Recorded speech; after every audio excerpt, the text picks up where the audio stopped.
Hello everybody. In the last video we have seen what is a convolution theorem. What is the convolution theorem? So we have seen that convolution theorem statement is that if you have two functions f and g, then Laplace transform of the convolution of these two functions is the product of the Laplace transformation of each of the function, right? And if we take Laplace inverse on both sides, so you will get a L inverse of L of f star g is equal to L inverse of, let us call it f of p and let us call it g of p. So you have fp into gp, right? So here L and L inverse they'll cancel, so you'll get f star g, this is a function, is equal to L inverse of fp into gp, right? Now these both, this one and this one, both are the equivalent statements of convolution theorem, and we will see that this particular statement is more useful in when you deal with questions as compared to this statement, right? So let us do some problems based on the convolution. Suppose you have this question that you want to find L inverse of 1 upon p minus 2 raised to power 4 p minus 3. So you want to find it. Now till now what you know, if you don't want to apply convolution, then you make partial fractions, and for that you see, because here is the fourth power, so you need to do a upon p minus 2 plus b upon p minus 2 square plus c upon p minus 2 cube plus d upon p raised to p minus 2 raised to power 4 plus e upon p minus 3. Okay, so you can do that, there is no problem, but let us try to use the convolution here. Here you see, what is this? This is 1 upon p minus 2 raised to power 4 into, let me not use the star for the product because that star we are using for convolution, into 1 upon p minus 3, right? Now you treat it as one function fp and treat it another function as gp, right? L inverse, right? Okay, now according to convolution theorem, this is f star g of x, where f is Laplace inverse of fp and g is Laplace inverse of gp, right? Now this comes from convolution theorem, right? So let us see. Now this is L inverse of, this is your fp, right? 1 upon p minus 2 raised to power 4. So you know how to take the Laplace inverse. Here you know you will take the Laplace inverse. For that you will use the first shifting. So this is e raised to power 2x L inverse of 1 upon p raised to power 4. So this is equal to e raised to power 2x. What is the Laplace inverse of 1 upon p raised to power 4? That is x cubed by 3 factorial, that is 6. And here this is L inverse of 1 upon p minus 3, and we know this is e raised to power 3x. Okay, so we get our fx and we get our gx. Therefore our answer, which is L inverse of 1 upon p minus 2 raised to power 4 p plus 3, that will be f star g, where f is this function and g is this function, right? So you can just take f star g by definition is 0 to x f of t g of x minus t dt, right? So this is equal to 0 to x e raised to power 2x 2t. You see, this is e fx. Now you want to write ft, so you'll replace x with t. So e raised to power 2t, t cube by 6. Now this is gx. You want gx minus t. It means that you will replace x with x minus t. E raised to power 3 x minus t dt. So this is equal to e raised to power 3x will come out because we are integrating with respect to, just a minute, this is okay, fine. So we are integrating with respect to t, so you have e raised to power 3x in the bracket, this 6 will also come out. In the integral you have 0 to x t cube e raised to power minus 3t dt, right? Now you can integrate it by parts. So let us do this. E raised to power 3x by 6, first function, integration of second function, minus differentiation of first function 3t square, integration of second function, plus differentiation of first function, that is 6t, integration of second function, minus differentiation of first function, that is 6, integration of second function, that is e raised to power minus 3t by 81, and then you have limits from 0 to x. So this is equal to e raised to power 3x by 6. Now you put this limit x here. When you put this limit here, what you will get, just a minute, I made a mistake here. You have this e raised to power 2t also, right? Fine. So this is equal to e raised to power 3x by 6, 0 to x, t cube e raised to power minus t dt, right? So integration by parts will change. Let us do it again. So you will have this equal to e raised to power 3x by 6 as such. Now you do integration by parts. First function integration of second function minus differentiation of first function integration of second function plus differentiation of first function integration of second function minus differentiation of first function integration of second function. Now you put limit 0 to x. So this is e raised to power 3x by 6. Now you put x. So you'll get x cube e raised to power minus x minus 3x square e raised to power minus x plus 6x e raised to minus 6 x e raised to power minus x minus 6 e raised to power minus x, and when you put 0, this is 0, this is 0, this is 0, here you will get plus 6, right? So you get, this is your answer. Now you can further simplify it, but this is the required answer,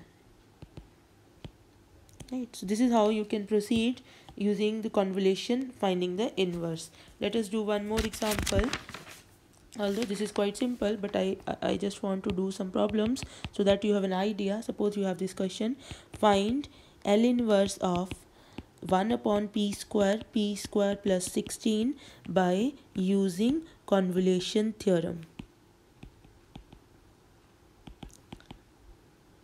right? So this is what you want. So here you see, this is your fp and this is 1 upon, this is your gp, right? So you have fp is equal to 1 by p square and gp equal to 1 upon p square plus 16. So from here you get fx is your L inverse of fp, that is L inverse of 1 by p square, that is your x, right? And then you have g of x is equal to L inverse of gp, that is L inverse of 1 upon p square plus 4 plus 16. So here you multiply with 4 and divide with 4, right? So you'll get, this is L inverse of 4 upon p square plus 16, that is sine 40 divided by 4x divided by 4, right? And according to convolution theorem, L inverse of 1 upon p square into 1 upon p square plus 16 is f star g, where f is your x and g is your sine 4x by 4, right? Now it's your choice. You can, because you see here in the g function you have to take x minus t. So it's your choice if you want to make this is same as g star f, right? We have already done.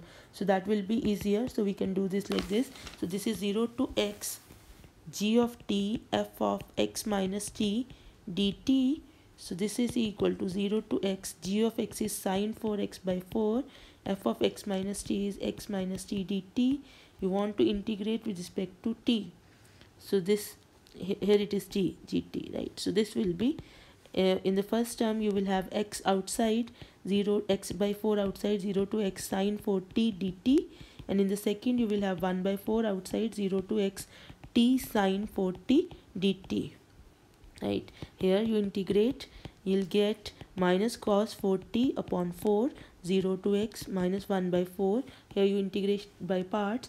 First function integration of second function minus cos 4t by 4 minus differentiation of first function integration of second function sine 4t by 16, 0 to x. So you will get here x by 4. When you put x, you will get minus cos 4x by 4. Then you put a 0, you will get plus 1 by 4. And here this is minus 1 by 4. When you put x, you will get minus x cos of 4x by 4. And here you will get plus sine 4x by 16. When you put a 0, this is 0 and this is 0. Right, so this is what you get. So this is equal to, now we can just check the calculations what we are getting. So you'll get, you see this this term and this term will cancel because they are same with opposite signs. So you'll get you have this x by 16 term, and then here you have minus sine 4x by 64. Now you can write it as 1 by 16 x minus sine 4x by 4. So this is your answer. So this is how you proceed, right? Let us do one more problem. Suppose you have this problem. Solve the initial value problem. Y double prime plus 16y is equal to cos of 4x, y of 0 is 0, y dash of 0 is 0, and using Laplace transformation, this is your question, Laplace transformation and convolution theorem. Right, so you have to make the use of Laplace transform as well as convolution theorem. Suppose this is your problem, so let us solve it. So what you will do, you will take the Laplace transform on both sides. So what you will get L of y double prime plus 16y is equal to L of cos of 4x.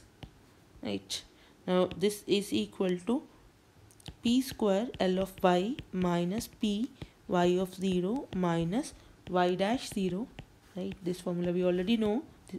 Plus 16 L of y is equal to, right hand side you will get p upon p square plus 16. Right, okay.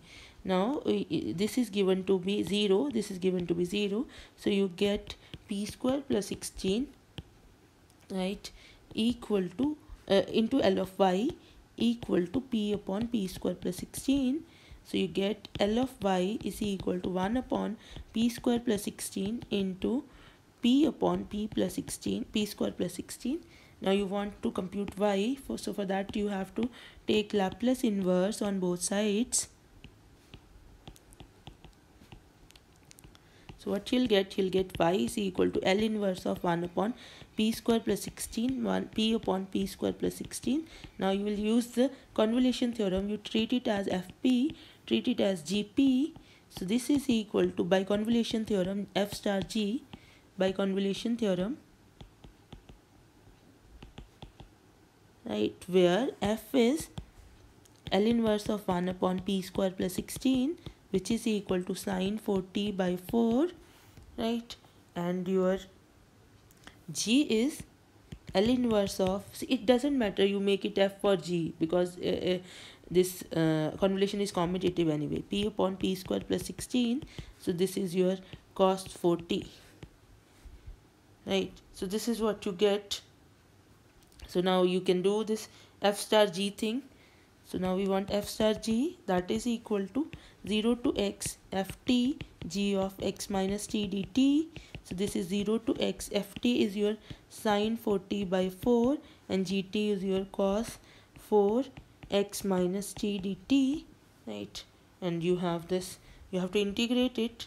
You can just do this using the formula. You multiply with 2, divide with 2, then you use 2 sine a cos b, right? So you will get, the answer is 1 by 8 x sine 4x. So this is your answer. Right, this is how you proceed with the things using